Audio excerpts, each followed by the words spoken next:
자, 우리 이어서 할게요. 그 챕터 18장 경기 변동 한번 봅시다. 거기 보시면 자, 531페이지예요. 자, 우선 챕터 18장 경기 변동. 사실은 아까 말씀드린 것처럼 경기 변동하고 안정화 정책은 ADAS, ISLM 곡선 그걸로 끝이에요. 그래서 따로 이렇게 할 건 아닌데 경기 변동 이론 중에서 그 실물적 경기 변동 이론 그거 하나 설명하기 위해서 이 챕터 하는 거다라고 생각하시면 되겠어요. 자, 우선 경기 변동이라는 것은 자, 1번에 보세요. 비즈니스 사이클 이렇게 나와 있는데 장기 추세선이 이렇게 있어요. 장기 추세선. 이 추세선이 가파를수록 이거의 성장과 관련된 거죠. 이게 경제 성장이고요. 여기 시간 이렇게 있습니다. 여기가 이제 GDP라고 할게요. GDP. 자, 그랬을 때 이 추세선에서 이제 이탈되는 거가 경기 변동이에요. 이렇게. 그렇죠? 요게 경기 변동이다. 자, 거기 보시면 추세를 중심으로 경제 활동 수준이 주기적으로 상승과 하강을 반복하는 현상 그대로 보시면 되겠고 2번 경제 호황이냐 불황이냐가 우리 일상생활에 큰 영향을 미치게 되는 것이고요. 그 다음 3번 그대로 보시면 되겠고 4번 예, 다 뭐 쓸데없는 얘기입니다. 경기 변동의 특징 한번 볼게요. 네, 그거는 살짝 보시죠. 자, 우선 첫 번째 1번 총체적인 현상이에요. 그래서 보통 GDP랑 관련해서 보통 영향을 많이 미치게 되는 거죠. 그래서 총체적인 현상 이걸 뭐 문제 내긴 그래요. 여러분들 생각할 때 계속 말씀드리는데 한번 만들어 보세요. 나중에는 제가 옛날 학교에 있을 때는 객관식 문제 낼 때는 여러분들한테 한 3문제씩 만들어 오라고 해가지고요. 거기서 시험 문제를 낸 적도 있어요. 근데 이게 잘 만들어 오더라고요. 근데 여러분들이 경기 변동에 대한 설명은 틀린 것은 1번 총체적인 현상이다. 그러면 당연히 어느 누구든 이런 걸 이제 기출문제를 안 한다고요. 그러니까 처음 지금 하실 때는 한번 쓱 보시고 두 번째 볼 때는 이런 거 보는 시간을 줄여야 된다니까요. 막 또 요약 노트에 뭐 총체적인 현상 써놓고 하면은 지금 뭐 하는 건가? 시험 공부를 하는 건가? 그냥 취미로 하는 건가? 그런 느낌을 저는 받게 돼요. 그래서 그냥 있으니까 합니다. 왜 있으니까 해? 시험에 안 나오는데. 그러니까 그냥 살짝 그렇게 받아들이세요. 공행성 뭐 이게 거기 보시면 뭐 같이 동시적이라는 말 있죠. 그냥 같이 뭐 영향을 받아서 같이 변한다는 거예요. 그래서 공행성 이것도 뭐 용어 때문에 그럴 수는 있는데 안 나와요. 다음 세 번째 확장 국면과 수축 국면 수능용이죠. 고등학교 경제 할 때 할 게 없으니까 거기서 호황과 불황, 뭐 주기, 변동폭, 진폭 이런 거 하지. 우리는 지금 회계사 시험 보잖아요. 그렇죠? 다음 지속성 하나만 보시면 지속성 요거 좀 보시죠. 요거 하나만 잘 보시면 될 것 같습니다. 그러니까 경기 변동은 날씨가 아니라니까요. 어제는 맑았다 오늘은 흐리고 이게 경기 변동이 아니라 한번 호황이 되면 약간 어느 정도 지속되고요. 불황이면 그것도 어느 정도 지속성 요게 이제 좀 특징이에요. 다음에 보편성 이것도 뭐 좀 그렇죠. 반복성 그렇죠. 이게 업앤다운 하는 그런 상황을 나타냅니다. 네, 넘어갈게요. 자, 경기 변동의 국면 그렇죠. 그냥 밑에 그림 잘 그렸군. 그냥 보시면 돼요. 더 설명하고 싶어도 설명을 못 하겠어요. 할 수가 없어요. 다음 오른쪽에 경기 순환의 유형. 이것도 하는 거 아니죠, 사실. 거기 보시면 심심할 때는 옛날에 저도 많이 했어요. 거기 보시면 키친, 치킨 아니에요. 키친이에요. 잘 보셔야 돼요. 그리고 이름도 쭈글러. 이름도 좀 그러네. 처음 듣는 이름인데 그리고 이제 쿠즈네츠 이렇게요. 쿠즈네츠는 유명한 사람이죠. 쿠즈네츠 이렇게 있고 콘트라티에프 원래 이제 한다라고 하면 콘트라티에프 파동해서 이게 이제 엄청난 이제 파동이기 때문에 요거는 이제 콘트라베이스도 아니고 뭐 그 이름도 길어요. TF 이렇게 있죠. 자, 거기 보시면 주기 기간. 그래서 이게 호황과 불황인데 여기 또 자잘한 경기 변동과 파동 이런 게 있다고요. 인생의 삶도 그렇죠. 사주팔자 보셨어요? 신년 초에 딱 보면은 인생에 큰 운이 있잖아. 내가 만약에 100살까지 산다라고 하면 너무 오래 사나? 한 80살까지 산다라고 하면 거기서 운이 좋을 때는 나쁠 때가 있고요. 그 다음 이제 그날 1년 주기, 10년 주기로 이렇게 있고 또 1년 아니면 일주일 단위, 하루 단위. 하루에도 막 기분이 바이오리듬 같이 좋았다 나빴다 할 수 있으니까 자잘한 그 짧은 그 경기 변동이 있단 말이에요. 그래서 키친은 거기 보시면 주기가 3년 이렇게 나와 있는데 보통 그냥 5년 이렇게 얘기해요. 그 다음 얘가 10년, 20년, 롱 한 50년 이렇게요. 그래서 보통 이제 절대 암기할 필요 없는데 사람 이름이요. 길이로 보시면 돼요. 두자, 세자, 네자, 길게 이렇게 있고 이것도 5년 하나 잡으신 다음에 2배, 2배, 2배 이렇게 잘 태어났어요. 그런 거니까 그렇게 보시고 약 3년, 4년 관심 없다니까요. 첫 번째 이게 시험 문제 나올 리는 없죠. 이거 막 하시게 되면 역시 왜 저런 걸 하지? 제 생각은 그렇게 들어요. 물론 그러다가 이제 다음 중 경기 변동 주기가 가장 짧은 거기 보시면 유형은 뭡니까? 그럼 제일 짧은 글씨 찾으면 되지. 치킨, 뭐 키친 이렇게 찾으면 되지 뭐. 뭐 그렇게 보시면 돼요. 원인과 특징? 에이 뭐 그런 것까지 넘어갈게요. 자, 그다음 밑에 경기 변동과 거시경제 변수, 그거는 상식선으로 좀 봐주시죠. 자, 1번에 보시면 경기 변동에 나타낸 어떤 총체적인 현상이 기준이 되는 걸 뭐라고 할 거냐면 이 GDP 가지고 할 거예요. 그래서 끝에 가보시면 두 번째 줄에 실질 GDP 있죠? 그거 하나 보시고요. 그래서 2번에도 나와 있습니다. 실질 GDP가 기준이에요. 그거와 연관성을 가지면서 변하게 되는데 3번에 볼게요. 용어 때문에 보는 거예요. 경기 수능적 밑줄치세요. 프로시클리컬 해가지고 실질 GDP랑 같은 방향으로 변하게 되면 그 플러스 방향으로 변하게 되면 그게 수능적 이렇게 얘기하고요. 카운터라는 말을 써서 반대 방향 마이너스로. 그러니까 실질 GDP가 좋아질 때 뭐 실업률 같은 거는 마이너스로 줄어들잖아요. 그런 경우는 경기 역행적 그 정도만 보시면 되겠고. 4번. 자, 시간 타임으로 봐서 먼저 변하느냐, 동시에 나타나느냐, 사후에 발생하는가. 그런 거 있잖아요. 그래서 전조로 나타내는 게 선행적, 동시에 나타나는 게 동행. GDP 변화가 있은 다음에 약간 쓰나미 같이 뭐 후발로 나타나는 게 후행적 이렇게 보시면 되겠어요. 그 합격 같은 거 어떻게 될까요? 합격할 것 같은 느낌이 든다 하면은 미리 느낌이 올까요? 온대요. 그래서 잘 기다리고 조용히 해보세요. 꿈으로 나타나던 뭔지 이렇게 오고요. 불안? 그것도 잘 모르죠. 이제 불안이면은 뭐 아무튼 뭐 그럴 수 있는데, 그렇죠. 그 다음에 딱 시험 봤는데 진짜 합격을 했어. 합격하면 이제 기쁨이 후행으로 따라오겠죠. 아무튼 뭐 그렇습니다. 자, 다음 페이지 가보시면 거시경제 변수 나와 있는데 그 박스에 나와 있는 거 살짝 한번 보세요. 살짝. 자, 우선 1번에 보시면 민간의 소비와 투자는 당연히 경기 수능적에 동그라미 치시고요. 그러니까 경제가 호황이면 민간의 소비와 투자도 당연히 플러스로 증가하겠죠. 약간 경기에 선행하는 느낌이 있는데 그것까지 뭐 디테일하게 볼 건 아니고, 자, 관역 화살표 첫 번째 줄은 별표하셔야 돼요. 투자가 소비보다는 변동폭이 커요. 그 소비 투자의 그 특성에서 우리가 봤어요. 그리고 이제 소비 중에서도 내구재라는 게 오랫동안 쓸 수 있는 거죠. 가구, 자동차, 냉장고 이런 것들은 비내구재보다는 경기에 더 큰 영향을 받죠. 비내구재는 무슨 뭐 치약, 칫솔 뭐 이런 거 있잖아요. 다음에 고용과 실질임금은 경기 수능적이고요. 그렇죠? 경기가 좋아지면 고용과 실질임금은 올라가고요. 다음에 노동의 평균 생산성도 수능적이고요. 그 다음에 통화량은 대체로 경기 수능적이고요. 통화량은 좀 빨리 변하니까 약간 선행에 가깝다라고 보시면 되겠고, 경기가 좋아지면 명목이자율과 인플레이션율, 가격 변수들은 다 주가부터 다 이렇게 올라간다 이렇게 보시면 될 것 같습니다. 그리고 뭐 세계 경기에도 영향 받겠지만 수출과 수입은 다 경기 수능성을 지니게 되겠고, 약간 감을 가져가시면 돼요. 그래서 거시경제학 체계는 그래서 뭐 지표로 보여주긴 하는데 이 정도는 여러분들이 그냥 느끼셔도 될 것 같아요. 물가 수준은 대체로, 그러니까 물가는 사실은 경기 수능적일 수 있는데 최근에는 경기 역행적인 걸 보이긴 해요. 그래서 우리가 얘기하는 이렇게 볼 수 있겠죠. 우리가 ADAS에서 본 것처럼 이게 AD고요, 이게 AS예요, 여기 Y고요, P예요. 근데 물가가 만약에 경기가 좋아질 때 물가가 상승한다라고 하면 AD가 이렇게 이동하게 되면 제로점에서 1로 가게 되면 물가도 올라가고 경기도 좋아지는 거예요. 근데 최근에는 뭐 여러 가지 인터넷이나 과학기술 때문에 만약에 AS가 비용이 이렇게 하락하게 되면은 여기서 2로 이렇게 가게 되면 물가가 하락하면서 경기가 좋아지는 건데, 실제 데이터를 보니까 0에서 2로 가는 결과를 많이 얻게 돼요. 뭐 그러다 보니까 약간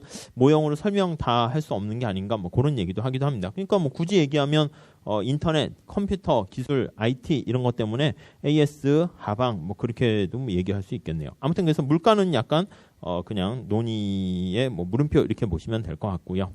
다음 경기지수, 이것도 우리 시험에서 나오긴 그런데 그래도 좀 요거는 알아두셔야 돼요. 경기지수. 최근에 시험 스타일이 뭔가 약간 그 경제, 특히 거시 같은 경우에는 상식과 지표 보는 거 이런 걸로 나오는 추세가 있어가지고요. 경기 종합지수 한번 쭉 보시면 될 것 같습니다. 경기와 관련된 모든 거를요 컴포짓해서 다 묶은 거예요. 그래서 종합적으로 다 묶어서 나타낸 지수다 이렇게 보시면 되겠고, 자 오른쪽 가보시면 그 표가 박스가 나와 있는데 시험 때 약간 불안하면 그 박스 정도 하나만 머릿속에 체크하시면 될 것 같습니다. 여러분들이 출제자라고 하면 경기 선행, 경기에 앞서 나오는 거랑 동행, 후행 세 가지가 있는데 어떤 걸 낼 것 같아요? 조금 이렇게 선행이 좀 좋지 않을까요? 그래서 기존에 과거에 뭐 우리 회계사 시험에 나온 적 없는데 다른 시험에서도 주로 이제 선행을 좀 많이 물어봐요. 선행은 뭔가 빨리 변하는 거예요. 전족같이. 거기 보시면 경기가 좋아질 것 같다. 구직, 구인 비율 높아지겠죠. 재고, 그 다음에 소비자 기대가 들어가 있네요. 기계류 그런 게 뭐 거기 보시면 출하지수 같은 거 기계가 있어야지 물건을 만들잖아요. 그러니까 먼저 인풋에 해당하는 것이니까 건설 또 수주액 아니면 뭐 원자재 가격 코스피 장단기 금리차 이런 것들은 약간 선행이다 이렇게 보시면 되겠고, 다음 후행 보시면 이제 거기 나와 있는 뭐 근로자 수 채용을 한다거나 소비를 한다거나 등등등 그런 것들은 후행이다라고 보시면 될 것 같습니다. 우리 시험에 나온 적은 없고요. 다음 두 번째 기업 경기 실사 지수, 이것도 참고로 보시죠. 이게 원래는 이제 교과서에 있기보다는 신문 같은 거에 많이 나오게 되죠. 그래서 서베이 하는 거예요. BSI 해서 기업체한테 물어보는 거죠. 경제학자들이 좋아하겠어요? 싫어해요. 그렇잖아. 내년 경기 어떻게 될 것 같습니까? 그걸 여러분들한테 물어봐. 그랬더니 뭐 어려워질 것 같아요. 그럼 어렵게 나오고 그런 게 어딨어요. 그러니까 기업가들이 물론 이렇게 현장에서 어떤 느낌이 있으니까 먼저 이렇게 감각이 있으니까 물어보긴 하는데, 아무튼 경제학자들은 설문조사하는 거에 대해서는 되게 부정적이에요. 그래서 객관적이지 못하다고 생각을 하는 거죠. 100개 업체에다가 물어봤는데 만약에 긍정적인 거 박스를 보세요. 긍정적으로 좋아질 것 같다라고 생각한 업체가 50개가 있고 부정적으로 생각한 업체가 50개가 있다라고 할게요. 그러면 50-50 이렇게 될 거고요. 반은 좋아질 것 같고 반은 싫어질 것 같다 그렇게 응답을 했어요. 자, 분모는 전체 응답한 업체니까 이렇게 있어요. 이렇게 해버리면 그냥 빵 되잖아요. 그러면 좋아질 것 같다라고 생각하는 업체가 많아지면 이게 플러스가 되고 나빠질 것 같다라고 하면 마이너스가 되니까 마이너스를 자꾸 표시하긴 뭐해요. 그래서 기준을 거기다 보시면 곱하기 100 한 다음에 더하기 100 해서요. 100을 기준으로 만들려고 그래요. 그래서 이렇게 되면은 100 이렇게 해서 얘가 기준 이렇게 된다고요. 지금 이거는 거기 나와 있는 것처럼 경기가 좋아질 거로 예상하는 기업체 수고요. 얘는 경기가 나빠질 것 같다라고 생각하는 기업체 수예요. 그래서 100개 기업 중에서 좋아질 거라고 생각하는 업체가 많을수록 이 부분이 플러스가 되니까 100보다 커지고요. 당연히 나빠질 거라고 생각하는 업체가 많아지면 마이너스가 커지겠네. 마이너스가 되겠네요. 40-60 이렇게 되면 되겠죠. 그렇게 되면 100보다 낮은. 그래서 기준이 100이다라는 거 그냥 참고로 보시면 될 것 같습니다. 맥스는 어떻게 돼요? 맥스면 모두 다 좋아질 것 같으면 100-100 하니까 이게 1 해서 100 플러스 100 해서 200 이렇게 된다는 거죠. 그렇죠? 우리 시험에서는 좀 나오긴 그렇고요. 다음 또 소비자한테도 물어봐요. 뭐 싫어한다니까 넘어갈게요. 이런 게 있다 보시면 되겠습니다. 자, 다음에 경기 변동 이론의 구분 및 과제 이렇게 나와 있어요. 그래서 이제 요거보다는 이제 지수보다는 경기 변동 이론, 그게 이제 사실은 좀 우리의 관심사예요. 변동의 이론. 자, 그 박스를 보니까 옛날부터 이제 경기 변동 뭐 그런 게 있죠. 이번에 보니까 태양 흑점 주기설 좀 심하지 않나요? 제본스의 태양 흑점. 저도 이거 처음에 봤을 때 뭐야 장난해. 그러니까 이게 뭐 무슨 점 치는 것도 아니고 태양의 흑점 개수를 보고 경기 좋아질 것 같다. 태양 흑점 개수가 느니까 나 이번에 왠지 불안해. 막 이런 건데 좀 그렇죠. 근데 이제 옛날은 또 알고 보면은 그 옛날에 농경 시대래 가지고 태양 흑점 개수에 따라 뭐 지구에 미치는 복사율이 다르대네요. 그러다 보니까 이제 그 농작물의 풍년과 흉년이 또 영향을 받는데요. 그래서 우리가 알고 있는 뭐 옛날에 무슨 뭐 탈레스니 이런 사람도 뭐 지구를 구성하는 거는 뭐 물이다, 뭐 불이다 할 때 장난해 이 철학자들 했는데 거기서 말하는 물과 불 이런 것도 다 상징적인 건데 우리는 진짜 고지고대로 배우다 보니까 아니 왜 근데 이렇게 현자라들이라고 그러지 했는데 다 그 사실은 의미는 있는 게 아닌가 하는 생각이 들어요. 아무튼 그 태양의 흑점설 또 거기 보시면 멜더스 같은 사람은 과소 소비 뭐 그런 것들 뭐 얘기하고 뭐 3번도 호트리에 뭐 이렇게 나와 있는데 뭐 최근에 박스에 보시면 나와 있지만 케인즈 학파 너무 옛날 얘기고요. 세고전학파 그거 하나만 보시면 될 것 같습니다. 그래서 화폐적 균형 경기 변동 이론이 MBC라고 그러고 방송국 아니에요. 실물적 경기 변동 이론이 RBC 이렇게 나와 있는데 그 두 가지만 하시면 돼요. 딴 거 안 해도 돼요. 아셨죠? 자, 그래서 우리가 케인즈까지 밑에 내려가서 힉스까지 다시 역사책을 뒤질 그건 아니고요. 그래서 그냥 오른쪽 가보면 될 것 같습니다. 자, 그래서 뭐 오른쪽에도 537페이지에 경기 변동과 관련된 파급 메커니즘 뭐 움직임 나와 있는데 뭐 그냥 시험 문제 나오긴 그래요. 그래서 우리가 볼 거는 경기 변동은 당연히 기본적으로 케인즈 학파는 뭐라고 봤냐면 경기 변동 안 좋은 거예요. 얘 불균형인 상황이니까 안 좋다 이렇게 봤는데 완전히 패러다임이 바뀌어진 거예요. 고전학파 입장에서는 균형을 강조하는 거잖아요. 그러니까 경기 변동도 누가 봤을 때 여러분들 그냥 제3자가 딱 보면 여러분들 되게 슬픈 상황인 것 같아. 아니 지금 오늘 같은 날 뭐 여기 나와서 뭘 하는 거지 하는데 좀 제대로 알고 보는 사람이면은 또 다른 뭔가의 상태로 변화하기 위해서 변태 과정을 거치는 거죠. 그 과정에서 지금 여러분들이 지금 잠시 이렇게 머무르고 있는 거잖아요. 그러니까 고전학파 입장에서는 이게 균형 상태가 변하는 거다 해서 경기 변동 이론 이렇게 얘기를 한다고요. 그래서 경기 변동이라는 게 네거티브한 게 아니라 또 다른 균형에서 어떤 균형으로 가는. 우리가 식당에 갔을 때 보통 줄이 많이 이렇게 쫙 서 있다고요. 그렇죠? 그런 경우 보면은 그거 아세요? 저는 얼마 전에 그 말씀드렸나? 핫도그 아세요? 그 명랑 핫도그 뭐 그런 거 있던데 막 줄 서 있어요. 그러니까 뭐야? 근데 그게 한편으로 이제 맛있다 뭐 이런 걸 상징하는 거니까 괜찮은 거란 말이에요. 그래서 줄이 빨리빨리 줄어든다라고 하면은 사실은 그건 오히려 긍정적인 의미거든요. 그러니까 균형 경기 변동 이론, 고전학파, 특히 세고전학파 얘기하는 것이고요. 자, 그래서 밑에 세고전학파 경기 변동에 대한 견해 그거를 잘 보셔야 돼요. 별표 하시고요. 제목은 균형 경기 변동 이론 보시면 돼요. 자, 1번에 세고전학파 우리가 앞에서 봤어요. 불확실성 하에 외부에 어떤 충격이 있을 때 최적화라는 단어 있죠. 그거 잘 체크하시고 최적화이기 때문에 네거티브한 게 아니에요. 그래서 최적화 우리가 세고전학파예요. 고전학파라고 해서 옛날 고전학파 이렇게 하시면 안 되고요. 최적화고요. 그러니까 후생의 감소가 없어요. 감소가 없음. 그러니까 나름대로의 최적화 과정의 결과이기 때문에 그렇습니다. 다음 3번에 보시면 개별 경제 주체들의 최적화의 결론이기 때문에 정부가 개입할 필요 있다? 당연히 없죠. 그러니까 이거는 고전학파, 케인즈학파 그 맥락으로 쭉 보시면 돼요. 정부 개입, 부정적 이렇게 보시면 되겠어요. 부정적. 네, 이렇게 정리하시면 되겠고 자, 그걸 이제 균형 경기 변동 이론 이렇게 얘기합니다. 다음 페이지 가볼게요. 자, 균형 경기 변동 이론의 그 충격에 따라서 두 가지로 이렇게 나타나는데 첫 번째 거기 보시면 1번에 볼게요. 다음 페이지 충격의 종류 보시면 경기 변동을 유발하는 충격이 실물적인 충격과 화폐적인 충격 이렇게 두 가지 있어요. 그래서 MBC라고 해요. M이 머니터리 이렇게 보시면 되겠고 RBC는 리얼, 레알이다 이렇게 보시면 되겠어요. 자, 그래서 박스 나와 있습니다. 박스만 잘 보시면 되겠습니다. 자, 세고전학파의 그 루카스 공급곡선 생각하시면 되겠고 루카스 공급곡선 이거죠. 오른쪽에 나와 있는데 완전 고용 산출량 수준에다가 물가를 예상하는데 이렇게요. 예상 물가 상승률 그 기대랑 일치하는가 일치하지 않는가. 그래서 요 착각이 발생하게 되면 완전 고용 산출량 수준에다가 실제 국민 소득이 이탈될 수가 있네요. 그래서 충격의 종류가 예상치 못한, 그러니까 통화량의 변화라고 그냥 쓰면 안 돼요. 앞에 예상치 못한 이게 항상 들어가야 돼요.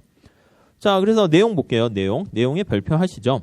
불안전 정보 하에서 예상치 못한이 들어가야 됩니다. 예상치 못한 네, 그게 들어갔을 때 화폐적 충격이 기대 오류를 발생시켜서 예상을 잘 못하는 거예요. 그래서 경기 변동이 발생한다. 이거 보시면 되겠죠.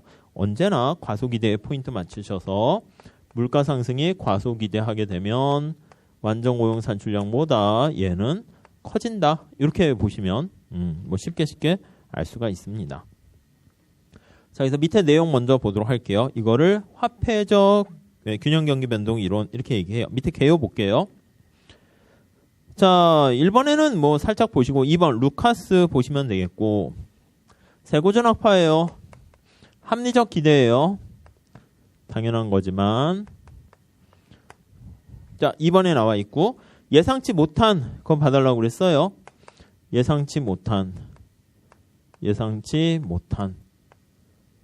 그래서 통화량의 증가가 경기 변동을 유발하게 됩니다. 3번도 그 얘기죠. 경기 변동의 주요 원인이 화폐적인 충격인데 예상치 못한 그게 들어가야 돼요. 자, 1번 또 그 얘기예요. 합리적 기대하에서 예상치 못한 약간 뭐 그냥 반복하면서 그냥 보기 위해서 우리가 하는 거고요. 다음 2번 통화량을 증가했는데 예상하면 아무 효과가 없게 되겠죠. 예상치 못한 이렇게 보시면 되겠습니다. 넘어갈게요.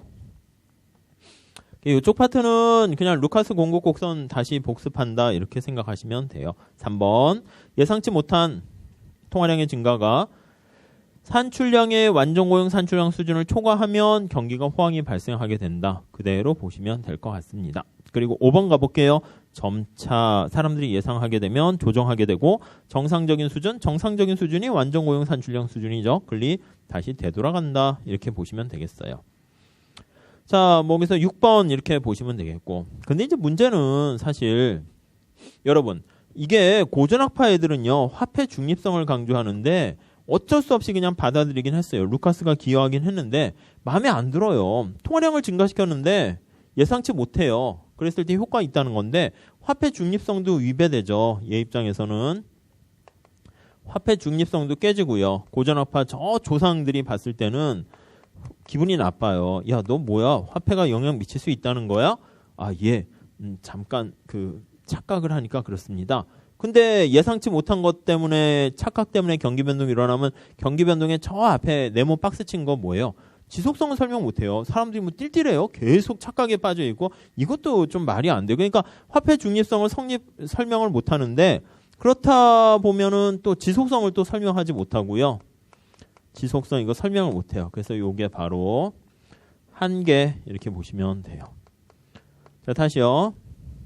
MBC의 한계는 마지못해 그냥 루카스의 그 위치와 뭐 이런 것들 때문에 그냥 수용했는데 떨떠름해요. 말로 표현하기는 그런데 화폐 중립성이 깨질 뿐만 아니라 지속성을 설명 못하는 한계 이게 발생했는데 그런데 이제 밑에 나와 있는 그 RBC가 등장하면서 그 문제를 싹 해결해 주게 됐네요. 그래서 시험 문제는 한계 중에서 동그라미 2번 있죠. 1번에도 살짝 보시고 물가 인식에 대한 통화량 변화로 인한 물가 인식에 대한 물론 예상치 못한 통화량 변화로 인한 물가 인식에 대한 착오만으로 대규모의 경기 변동을 설명한다는 게 한계가 있고요. 두 번째는 지속성을 또 제대로 설명하지 못한다는 그런 한계가 있다. 그 정도만 보시면 될 것 같습니다. 그건 중요한 건데 또 시험 문제에서 뭐 틀리거나 그렇게 되지는 않아요. 우리 시험에서는 좀 이렇게 문장을 좀 길게 만들고요. 다른 시험 같은 경우에는 뭐 균형 경기 변동 이론의 MBC 이론에서의 뭐 한계 뭐냐, 뭐 1번 지속성 설명 못함 이렇게 나올 수 있는데 뭐 우리 시험에서는 좀 약간 그보다 조금 더 심화 있게 하니까 살짝 보시면 될 것 같습니다. 넘어갈게요. 그래서 그 오른쪽 날개 부분에 나와 있죠. 그 통화량 날개 오른쪽 끝에 위에 가 보시면 통화량의 변화에 의해서 산출량이 변하니까 화폐 중립성 성립 못하죠. 그래서 비중립성 이렇게 보시면 될 것 같습니다. 그 정도 보시고 얘기 들어보면 옛날에 루카스가 천재적인 사람인데 그 밑에 제자가 거기 실물적 경기 변동 이론에 보면은 아까 얘기했던 뭐 프레스캇 이런 사람들인데 뭔가 이렇게 뭐 수업하다가 이렇게 좀 눈치 보는 거 있잖아요. 아니 딱 보니까 제자가 더 똑똑해가지고 옛날 같으면 막 설명하다가 뭐 제자가 뭐 질문 있습니다. 그럼 조용히 해, 너 틀렸어. 뭐 이렇게 얘기하는데 약간 루카스가 움찔움찔하면서 그냥 눈치 보는 사람이 있었는데 그 사람이 프레스캇이래요. 근데 프레스캇이라는 사람이 이 사람도 이제 노벨상을 받게 됐죠. 그래서 RBC 이걸 했는데 아주 옛날에 경제학자들은 좋아해요. 여기 리얼이잖아요. 실물, 실질이잖아요. 실질. 아니면 실물이라 쓸게요. 실질인데 실물적 균형 경기 변동 이론. 그러니까 실물이 경기 변동에 영향을 미치니까 고전학파 그 이론에 딱 부합하는 거예요. 1번에 볼게요. 자, 실물적 경기 변동 이론에 따르면 경기 변동은 화폐적 요인과는 관계가 없어요. 그러니까 화폐 중립성 그거를 계속 유지하는 거죠. 그렇죠? 요거를 해결한 거예요, 얘는. 다음에 2번 볼게요. 세고전학파고요. 가격 변수 신축성. 그냥 다 그대로 보시면 돼요. 따로 뭐 할 게 아니라 고전학파 그 맥락 그대로 뿌리를 두고 있고요. 3번. 일반 균형 분석이죠. 당연히 이때는. 4번. 실물적 요인 때문에 경기 변동이 발생하게 되고요. 실물적인 요인은 이제 성장에도 영향 미치니까 거기 4번에 나와 있는 게 경제 성장과 경기 변동이 함께 동시에 나타난다. 이렇게 보시면 될 것 같습니다. 밑에 경기 변동의 요인을 보셔야 되는데 박스를 한번 볼게요. 그 앞에 박스 다시 한번 체크할까요? 앞에 538페이지 가보세요. 자, 학자 키들랜드와 프레스캇 참고로 보시고 실물적 균형 경기 변동 이런 나와 있고요. 내용 좀 볼게요. 경기 변동을 유발하는 충격이 생산성 동그라미 치시고 기술 동그라미 치세요. 그러니까 이 실물적이라는 게 뭡니까 하면 어떤 생산성이라든가 생산성을 향상시키는 게 보통 기술이죠. 네, 그런 것들이 경기 변동에 영향을 미친다. 이렇게 보시면 될 것 같습니다. 충격 요인은 우리 다음 페이지 가서 다시 한번 정리해 보도록 할게요. 자, 540페이지 한번 가보시면 자, 경기 변동의 요인 좀 보셔야 되는데 경제 실물 부분에 영향을 주는 것들 찾으시면 돼요. 그래서 총 공급에 영향 미치는 것과 생산물 시장, 실물 시장이죠. 그래서 실물 시장에 IS에 영향을 주는 거예요. 그러니까 LM에 영향을 주는 통화량 이런 건 영향을 안 미친다. 이렇게 보시면 될 것 같습니다. 그래서 밑에 박스로 나와 있는 거 있죠? 공급측 충격. 그 별표 하시죠. 그냥. 그래서 시험 문제는 뭐 생산성 충격을 발생시킨 요인 이렇게 안 나오고요. 거기 그냥 나와 있는 예들을 잘 보세요. 기술, 혁신, 신제품 개발, 뭐 노동 자원 질적, 새로운 자원 개발, 기후까지도, 그다음 정부 규제 이런 것도 영향 미치고요. 그다음에 정책들도 영향 미치네요. 인구가 변하거나 소득 세율 이것도 영향 미칠 수 있고 투자세 공제 이런 것들도 영향 미칠 수 있다라고 보시면 되겠습니다. 제일 중요한 게 5번에도 나와 있는데 거기 밑줄 치시죠. 생산성 충격. 그게 제일 중요하다 이렇게 보시면 되겠어요. 뭐 아이디어는 간단합니다. 오른쪽 가보시면 541페이지에 자, 생산성이 향상됐다 합시다. 이게 생산성이 향상된 걸 우리가 유리한 충격이 발생했다 이렇게 얘기한다고요. 유리한 충격이 발생하게 되면 거의 2번에 잘 나와 있어요. 유리한 공급 충격이 발생하게 되면 생산 함수가 상방 이동하게 되고 밑에 그림에 보시면 노동의 한계 생산이 증가하게 돼서 고용도 증가하고 그러니까 생산성이 증가한다는 거죠. NPL이 상승하게 되네요. 그럼 고용도 증가하고 생산량이 늘어난다라는 거 보시면 될 것 같습니다. 이렇게 보시면 되겠죠. 그래서 이제 호황 이렇게 되는 거예요. 불리한 기술 충격? 얘 또 불리하다는 게 애매해요. 기술이 갑자기 퇴보되는 것도 좀 애매하고 뭐 그런 건 있는데 약간 그래서 그냥 뭐 이렇게 그냥 내용만 보시면 될 것 같습니다. 자, 4번에 별표하실까요? 실물적 충격이 발생할 때 최적화예요. 얘도 합리적 기대를 기반으로 한 새 고전학파 이렇게 되니까 최적화로 인해 가지고 최적화 과정에서 생산, 고용, 소비, 투자 같은 것들이 변하게 되고요. 자, 5번도 마찬가지입니다. 가격 조정이 신속히 고전압한 맥락이니까 다 그냥 똑같이 연결시키면 돼요. 6번에 별표하세요. 경기 변동이 발생하게 되면 완전 고용 산출량 자체 변화, 자체 동그라미 치세요. 그래서 경기 변동이 발생했을 때도 균형 상태 자체가 뭔가 이렇게 성장까지도 영향 변하면서 이렇게 자체가 변할 수 있겠구나라고 보시면 될 것 같고 요거와 관련해서 이론적으로 볼 거는요. 7번에 보시면 노동의 기간 간 대체 여기다 할게요. 여기다 해야 되는데 노동의 기간 간 대체 현상 요거랑 그 다음에 건설기간이라는 표현을 써요. 건설기간 요거 두 가지만 보시면 되겠어요. 시험 문제는 요거 두 개 있죠. 요 두 개가 균형 경기 변동 이론 특히 실물적 경기 변동 이론과 관련돼 있다. 그렇게 하면은 말 문제는 다 푸실 수가 있을 거예요. 자, 그래서 이제 그걸 이용해 가지고요. 뭘 설명하는데요. 끝에 보면 경기 변동의 지속성. 그래서 경기 변동의 지속성을 설명하게 되네요. 앞에 MBC에서는 이거 화폐 중립성 설명 못했는데 비중립성인데 그건 해결했고요. 지속성은 설명 못했는데 얘는 계속 착각하고 있으면 이거는 고전학파랑 어긋나는 거죠. 그러니까 그걸 설명할 수 있게 됐다는 거에서 고전학파, 새고전학파의 흠을 한계를 메꿨다 이렇게 보시면 되겠어요. 자, 다음 페이지 가볼게요. 그래서 그 두 가지를 잘 보셔야 되는데 자, 542페이지 먼저 요거 볼게요. 노동의 기간 간 대체 이거예요. 이거 미시적으로 접근해요. 여러분 봤을 때 거의 밑에 그 박스를 보시면 되는데 이게 t가 현재라고 할게요. 현재. 이게 t2기가 미래 이렇게 할게요. 현재 내가 버는 임금을 W1이라고 그러고요. 미래 버는 임금을 W2라고 얘기할게요. 여러분 지금 만약에 밖에 취업을 해서 나갔더니 열정페이를 많이 준대요. 3천만 원 연봉을 주는데 거기서 절반은 열정페이 주고 1,500만 돈으로 준대요. 그리고 2년 후에는요. 경기가 이제 새로운 정권이 들어와가지고 경기가 좋아져가지고 2년 후에는 연봉이 한 3천 주는데 3천 다 그냥 열정페이 안 주고 돈으로 준대요. 지금 일해야 될까요? 아니면 선택하라고 하면 나중에 일해야 될까요? 물론 지금도 일하고 나중에 일하면 좋긴 하겠지만 대신 뭔가를 위해서는요. 개구리가 멀리 뛰기 위해서 지금 일하는 것보다는 나중에 일을 하는 게 훨씬 더 좋단 말이에요. 그래서 우리가 결정 내리는 거는 이렇게 할 거예요. 뭐냐면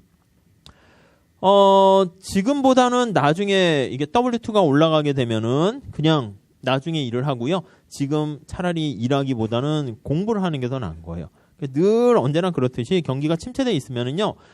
수험이나 자격증이나 이런 거에 응시자 수가 좀 늘어나요. 그리고 이제 밖에서 현업에서 일할 때 금융권이나 이런 데서도 연봉 같은 게 좀 낮고 대우가 좋지 않으니까 그럴 기회는 차라리 공부를 하려 대학원 같은 데 사람들이 많이 가요. 그리고 만약에 밖에 경기가 되게 좋으면 그때는 왜 대학원을 가서 뭐 해? 뭐 얼마나 배운다. 그때는 밖에 나가서 돈 벌고 뭐 자격증 뭐 안 해도 내가 충분히 좋은 직장에서 대우받을 수 있는데 그럴 필요가 없죠. 아무튼 그렇습니다.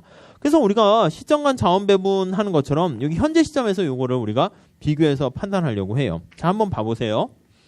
자, 미래에 발생하는 임금은 사실 현재 시점으로 디스카운트 해야 되잖아요. 그래서 W2는 요거 할인하는 거 아시죠? 1 플러스 R로 이렇게 할인하게 됩니다. 자, 그래서 내가 지금 요때 일할까 요때 일할까 하는 건데 자, 지금 시점에서 우리 미시적으로 한번 생각해 봅시다. 관심 있는 게 지금 의사결정 내리니까 W1이 관심이 있어요. 미래 임금을 디스카운트한 게 요게 관심이 있어요. 어느 게 더 관심이 있을까요?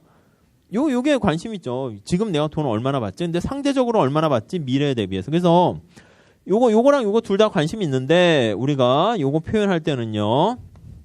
상대 임금으로 표시를 하는데 현재 임금을 미래 임금을 기준으로 했을 때 현재 임금이 얼마나 받나 이 비교하는 거 PI분의 PX 거랑 똑같아요.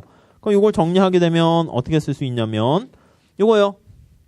이거분의 이거니까 여기다 다시 쓸게요. 이렇게요. 그래서 W2는 이렇게 1 플러스 R 이렇게 되니까 요거식을요. 그러니까 암기하지 마시라는 뜻이에요.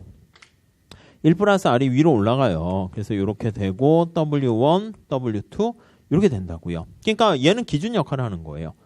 자, 그러니까 얘는 그냥 없다고 치세요. 없다고 치세요.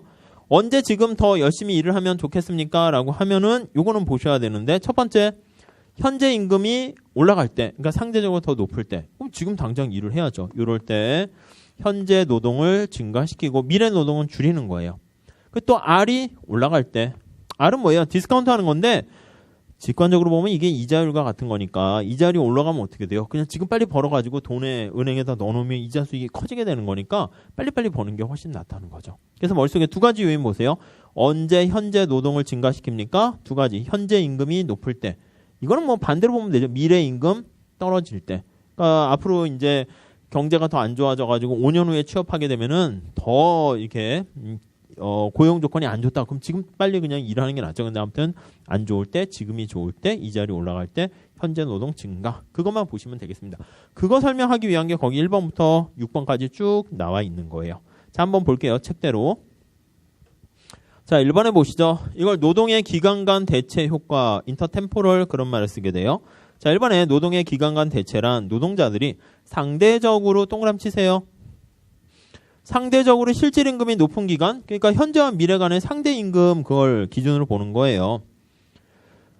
그래서 실질 임금이 상대적으로 높은 기간에 노동 공급을 증가시키는 거예요. 그냥 이거 보시면 돼요. 그러니까 W1이 올라가면 지금 상대적으로 여건이 좋은 거니까 현재 노동 증가 이렇게 보시면 되겠어요. 2번 보시면 자, 노동의 기간 간 대체가 얼마나 크게 일어날 것인가 현재 미래에 대한 임금 및 이자율에 의해서 박스 그거 보시면 되겠고 그러니까 이거 그냥 암기하셔야 되는데 그냥 암기가 아니라 상식으로 이렇게 좀 보시면 돼요.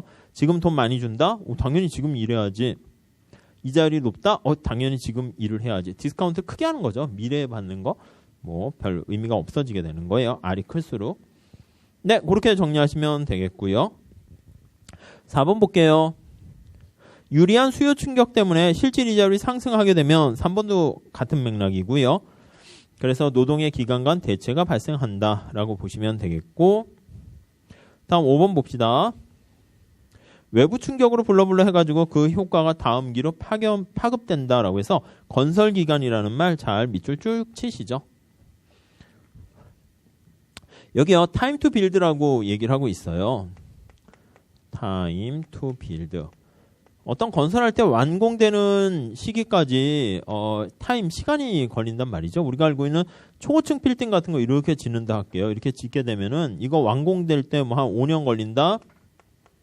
5년까지는 뭔가 일하는 사람뿐만 아니라 여러 가지 원자재 이런 것들이 쫙 빨아들이니까 경제가 좀 이쪽 동네가 이제 호황이에요. 그러다가 이제 이게 다 완공이 되면 이때 여기 일하고 있는 사람들이나 이런 사람들 할 일이 없어지잖아요. 그러니까 경기 침체가 확. 그러니까 여러분도 마찬가지예요. 시험 볼 때 언제 몸이 아픕니까 하면은 1차 시험 볼 때까지도 괜찮아요. 계속 밤새도요. 괜찮아요. 할만해. 그러다 1차 시험이 딱 끝나면 긴장도 쫙 풀리고 이제 이게 뭐 얼음이 녹는 것처럼 긴장이 그렇게 쫙 되니까 그때 이제 몸이 아프고 그래요. 그때 어떻게 해야 됩니까?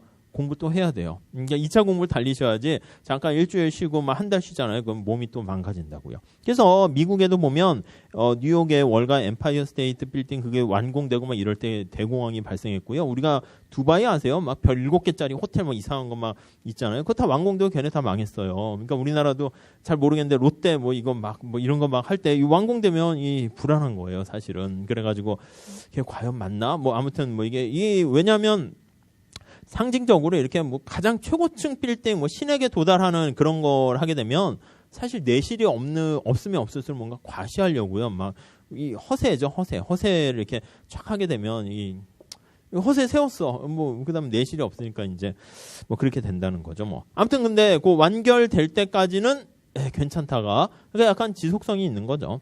기간이 뭐 짧은 건 아니니까. 1번에 보시면 그걸 건설 기간이라 합니다. 자, 아무튼 건설 기간이 지속성을 설명하는 거다 이렇게 보시면 되겠습니다. 노동의 기간 간 대체도 지속성 그런 거랑 관련돼 있고요.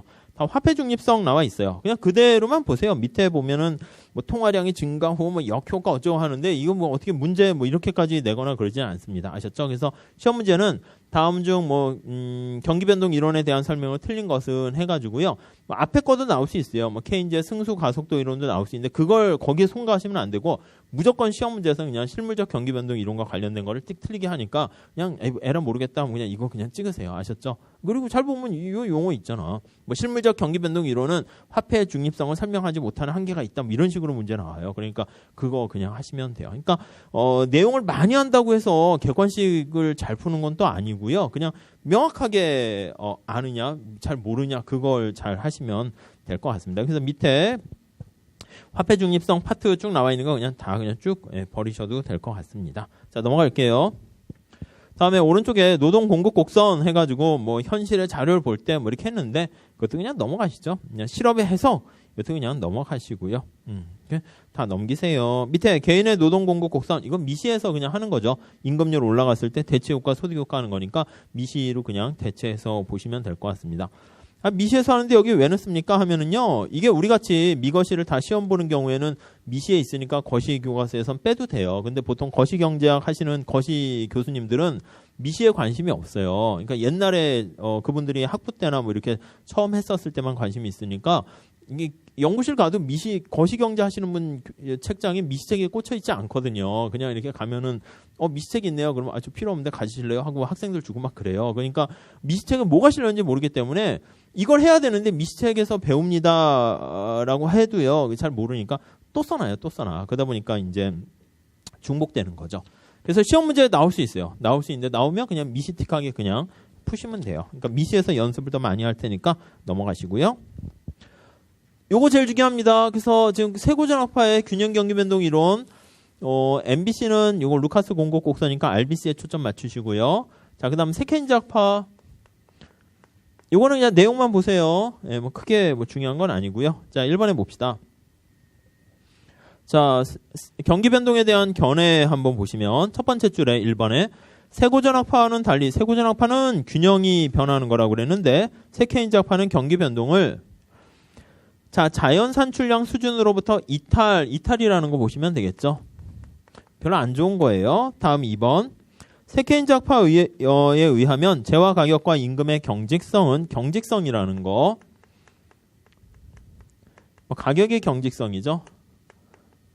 가격, 임금, 이거 뭐 그냥 케인작파 얘기랑 똑같아요. 개인 주체의 최적화 결과이며, 그러니까 얘 세자에 그게 담겨 있죠. 가격이 경직돼 있다. 근데 이게 옛날같이 주먹구구식으로 바보같이 행동하는 게 아니라 합리적 기대와 개별 경제 주체의 최적화의 결과가 경직성을 유발하더라. 이렇게 설명을 하는 거죠. 미시를 기반으로 해서. 그렇죠? 다음 3번에 볼게요.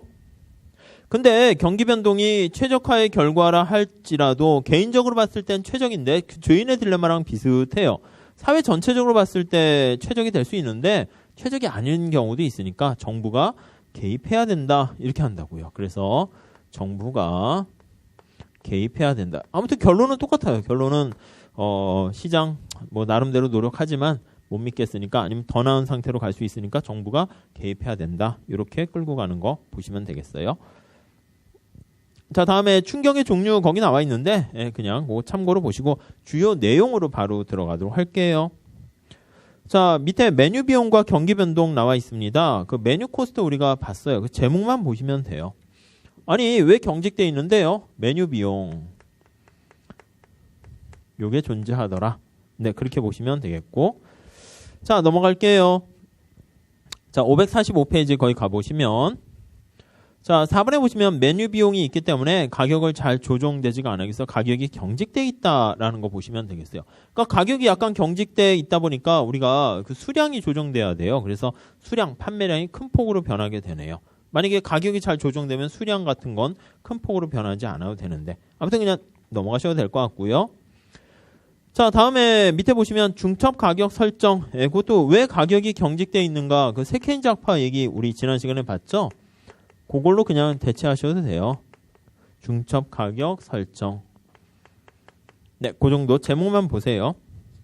그 다음 밑에 총수요 외부성 그거 하나만 체크하시고요. 동그라미 2번 볼게요. 외부성이잖아요. 외부성 자체도 사실은 시장 실패와 관련된 거니까 약간 케인즈에 가까운 거예요. 그리고 이렇게 메뉴 비용 같은 게 굉장히 작은 것임에도 불구하고 그 나비 효과처럼 파급 효과가 크다 이렇게 보시면 돼요. 그래서 총수요에 대한 외부성 이렇게요. 이런 용어들은 다 케인작파랑 관련이 있다라는 거, 세케인작파랑 관련이 있다 이렇게 보시면 되겠습니다.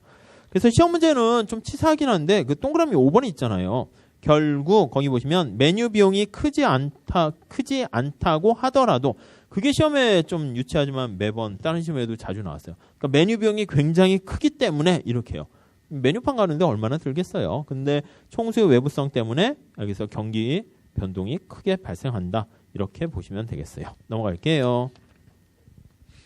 자, 다음 페이지에 설명들이 많아요. 546페이지 가보시면 그 뭐 2번, 3번, 4번, 5번 다 그냥 넘어가시고요. 제목만 보세요. 제목만 아셨죠? 이거 뭐 디테일하게 내용 더 볼 건 없어요. 다음 조정 실패랑 경기 변동 이렇게 나와 있습니다. 밑에 게임 이론 가지고 얘기해요. 조정 실패. 그러니까 뭔가 시장에서 조정이 합의가 잘 안 돼요. 그러니까 역시 정부가 개입해야 된다는 거예요. 밑에 조정 실패 내용만 하나 볼게요. 이것도 내기가 그래요. 시험 문제 내기가. 그래서 이게 딱 보면 우리가 요거 할 때는 이게 되게 커 보이고 와 이거 뭐 낼 수 있지 않을까 하는데 거시 전체에서 보면요 이게 거의 세 발의 피해 해당해가지고 안 나와요. 그러니까 미국의 대통령 뭐 우리나라 한국은 뭐 짧지만 그 많은 대통령 중에서 유명한 사람 1명, 2명 고르세요. 그럼 누구 골라야 될 거예요? 워싱턴 뽑아요? 링컨 뽑아요? 뭐 트럼프 뽑아요?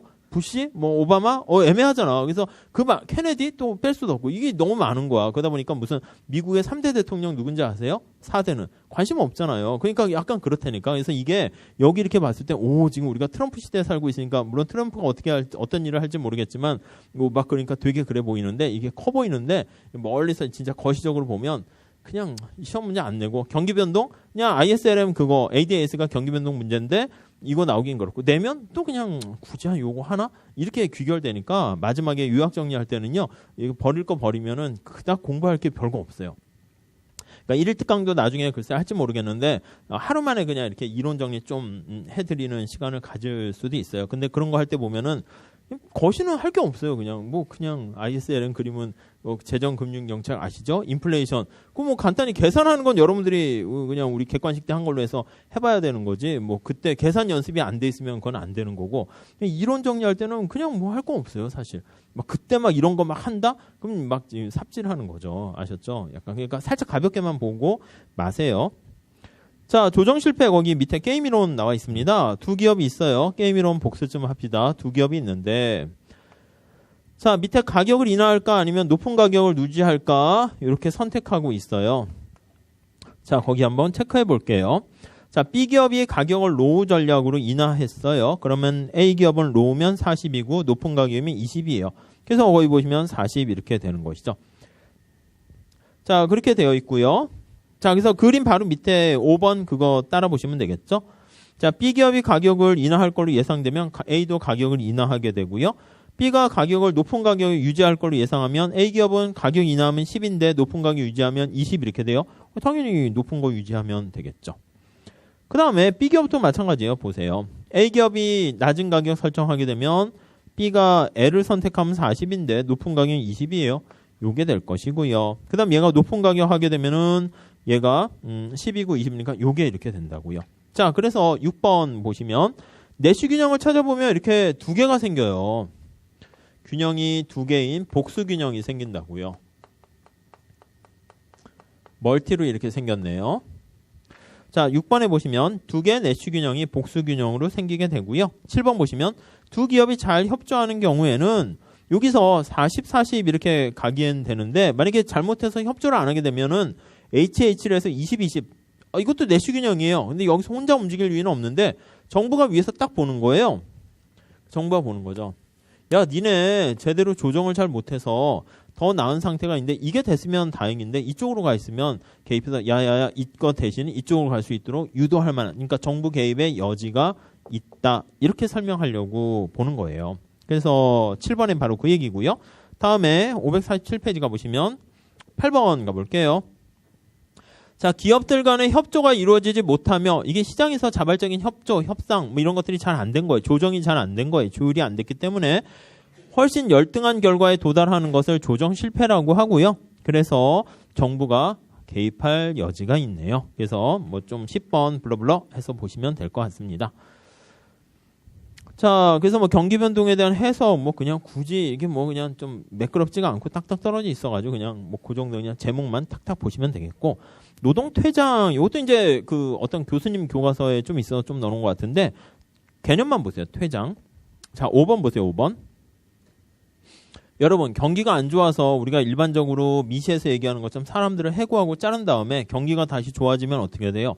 사람을 다시 뽑아야 되는데 그에 걸맞는 사람을 뽑기가 쉽지가 않거든요. 또 다시 신입사원 뽑아가지고 새로 일시키는 데는 부담되니까 경기 침체가 아주 오랫동안 지속될 것 같지 않으면은요 잠시 좀 무대 뒤에 좀 퇴장이에요. 말 그대로 잠깐 무대 뒤로 이렇게. 그러니까 우리가 만약에 뮤지컬을 하는데 사람들이 메인으로 하는 뭐라고 해야 되지? 그 사람들이 딱 주연 배우들이 쫙 있는데 왠지 뮤지컬이 막 더 많아질 것 같아. 그러면 그 뮤지컬 공연 횟수가 많아지니까 주연 배우가 힘드니까 서브로 반드시 한 명씩 둔다고요. 근데 경기가 좋을 때는 괜찮지. 주연 배우가 월수금 이렇게 하면 서브가 화목 이렇게 두 번씩 뛰면 되는데 경기가 안 좋아. 뮤지컬 세계가 침체가 돼 있으면 주연 배우 혼자서 해도 다 지금 그렇게 되면 서브는 야, 너 나가 이렇게 하긴 뭐하니까 잠깐 뒤에서 좀 쉬세요. 안 그러면 주연 배우 대신 서브가 뛰면은 또 뮤지컬 전체가 좀 애매하니까 고객의 만족도를 위해서 주연이 다 3번 정도 하지만 서브는 뒤에 무대 뒤에 좀 퇴장시켰다가 다시 경기가 뮤지컬 붐이 일어나게 되면 서브가 더 이렇게 다시 등장할 수 있고 그냥 자르진 않는다는 거예요. 그래서 5번에 보시면